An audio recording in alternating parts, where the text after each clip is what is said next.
Hey everybody, how's it going? So thanks for joining us. We are touring your versions of Dismayland, and this one is by Okpara Hofmann. I hope I said your name right. So we're not wasting time. Details of the competition, the link to the park file, and what we are doing are in the description and the community tab. So without further ado, let's start this tour. Alright, so welcome to Sealantica, and this is a very different park tour because this one is fully kitted out. There's a lot of effort that's gone into this park. So we've got 3 coasters, we've got a wooden coaster, we've got a spinning coaster, and we've got the Eurofighter at the back. In terms of rule breaking, there's nothing here that would suggest there's any breaking of the rules to the city, and inside here we've only just changed the colours and stuff. There's nothing actually fundamentally changed in either of the areas. And we just quickly zoom around this way so you can see. Now I've only got 10 minutes to show this park off because of the POVs of the coasters, and this park is so fully kitted out, it's just unreal. So we're going to start at the front here. We've got this 50s area, so we've got a couple of buildings on here. These are all functional, they're all shops and everything, and then wrapping around in here in this diner is actually the Swift Drifters. It's really well nicely put together. This one's called Crazy Diner, and just look at the detailing that you've got on here. It's a mix of art shaped, it's a mix of in-game pieces and everything. It's just so nicely put together. Color schemes are perfect. Obviously it's the it's the Nerdchacho colors, of course it's going to be, but it's that pastel version. It's very 50s inspired. And so over on this side here we've got Blaze Rod. I mean, look at this logo. It looks so good. And everything that you're going to see here is all fully kitted out, so it's got full details. Everything on the coaster itself has got all of its usual escape lighting. It's got its electric points, it's got its safety points. We've thought about absolutely everything in this park. The queue line itself also interacts really nicely with the ride, and you've also got this area here, so Chacho's Turning Workshop. It's just giving me lightning rod vibes again because of the whole theme. We're using these awesome custom fences that have been pulled together. I've used something similar on log flumes and stuff. This is really nicely pulled together, and then we've just got in here just some theming to go in for the coaster queue. This is looking sweet. And then we're going to come up this way. Lots of detailing, so we've got lots of tactile flooring and everything that's going in here. And then we're going to keep going and ruin the camera. There we go. We've got this area here, and then we come in to the station, and the station itself is also beautifully decorated. We've got some custom flooring going on. We've got lots of bins to put all of your belongings and stuff in, and we've got ride stuff, custom wood effects going on the control booth. We've also got all of this stuff up the top on the roof here, and the beaming work is very impressive. This is just such a wooden structure that you would see for a wooden coaster. This is definitely a park that's not a traveling park. This is a park that's here to stay.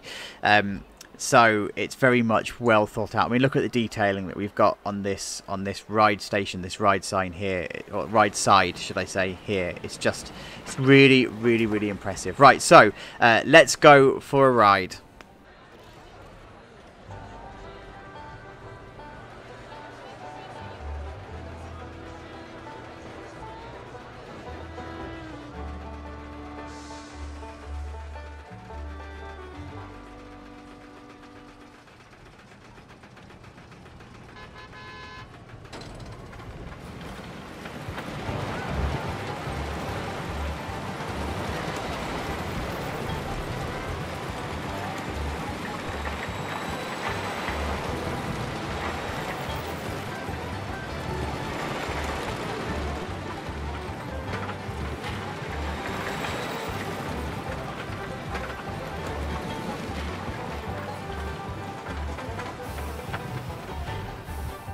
And as you can see, the ride itself is just as impressive as the decor that we've got going on in here. I don't know how I'm going to do this justice in such a short space of time. So next we're going to move on to the back end here. So here we're using the space really wisely. We're starting to raise the queue up over areas, but we're also bricking it out. So we're actually starting to think about how this pavement would actually be. This is the American Rally. It's a car ride, I believe. Yes, it is. So we're not going to go on it because we just don't have the time to do the POVs and everything. But again, this is another one of those really, really highly themed rides. We've got lots of fascias and everything that are sitting around the back here, and we don't have to worry about them being functional. And we're definitely not wasting space, but we made it functional. So we've got a shop in the side here. So it's just this element of not wasting space, and everywhere you look there's something different to look at. So I've had to do 3 or 4 different takes of this to try and get it underneath 10 minutes, and I keep finding loads of new stuff every time I do it.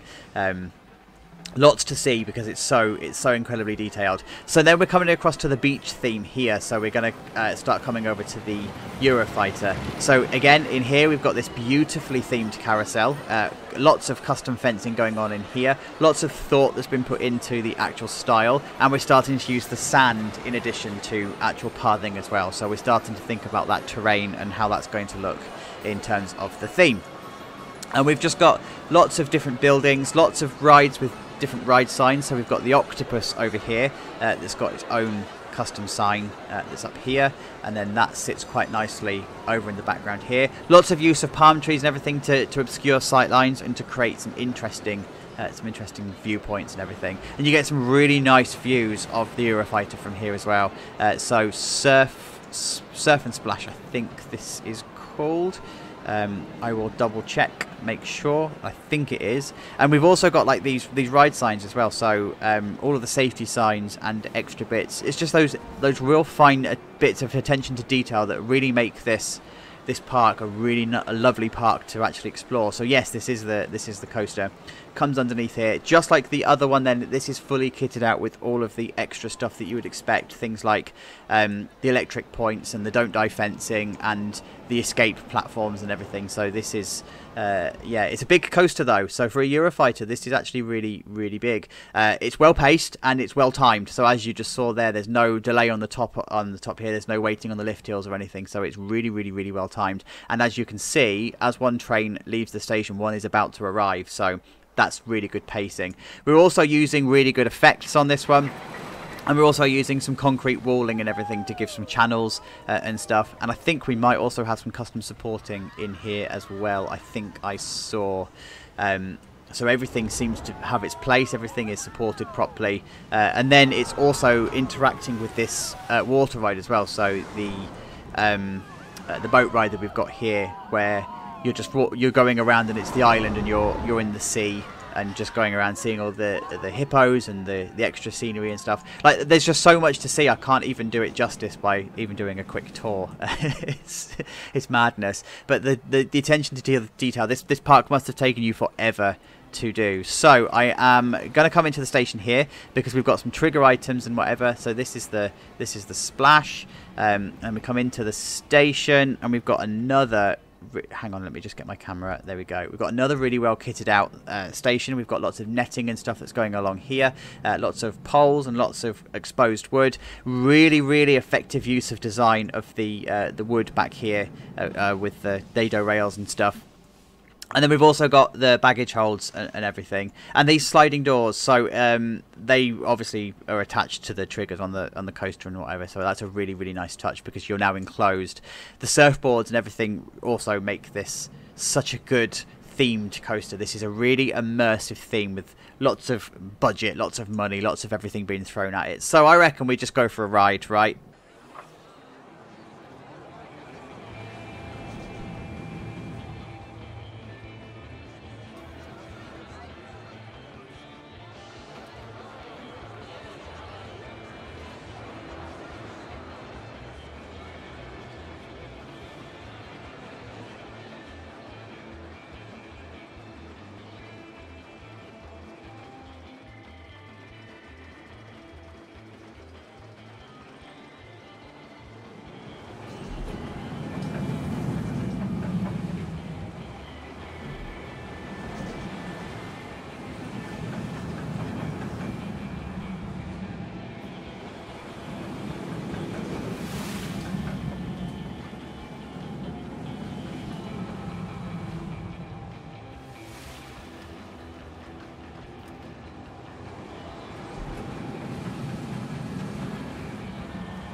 how awesome is that? It's such a good layout.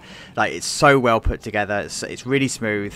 Really well done. This is a lovely coaster to be able to go past. And then you also get some really good interaction on the exit path here, so you can actually look up at the vertical lift and the beyond vertical drop, and you just get some really good views. And from here, it doesn't feel like you're inside the Dismayland starter park. It feels like you're actually immersed in a proper, fully fledged theme park. So this is this is mightily impressive. So we are now going to come over this way. We've got obviously the lighthouse and everything here, and we're now going to come into what I think is a movie land via a couple of other rides. So you can see we do have the crush and everything going on here. So this would be a park that would need to limit its guests. We're hiding a drop tower inside here. I mean, look at it. It's looking really awesome. I like how, by the way, this path also interacts with the boat ride. There's always this constant interaction. You're never going to get bored in this park. And then we're going to come over to Movie Land via some backstage areas, and then we're going to come to the spinning coaster and look at the absolute detail that's been put on here. So the idea of this theme, it seems to be it's an action movie that's being shot and you're part of it, and I don't know whether you're the camera or whether you're part of the action, but either way it's the spinning coaster. You see lots of the sceneries you're going through, and you can just see that everything is so meticulously placed. Everything has a place. Everything is just so perfectly put together. The queue is super interactive. So you've got stunt spinner. The queue is just super interactive. You've got all of your don't die fencing, your warning signs. You've got maintenance areas. You've got everything. Like, even the idea that this helicopter is up here, it's supported by something. You've thought of absolutely everything. I've closed this coaster, by the way, intentionally, because I can. And let me find the station. Where's the station? Where's the station? I think this is the station here, right? Yes, this is the station here. So even the station is kitted out like it would be in an action film. So this is an actual set from an action film. You've used custom stuff on here. So this is really good. I'm running out of time, so we need to go for a ride. Let's do it.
It's a perfectly paced spinning coaster. It just does absolutely everything you really need it to do as a spinning coaster. It's not too spinny, it's not too spewy, it's just the perfect pace. And just all of the details and stuff that you've got on here is just absolutely incredible. Thank you for submitting this one. This is good. I need to try and stay as unbiased as I can, right? Because obviously we're doing a competition, so the best is going to win. So if you want this one to win, then, and you want to see more of it, then you know what to do. All the details are down below. But guys, thank you so much for getting to the end of this tour. I will see you in the next tour.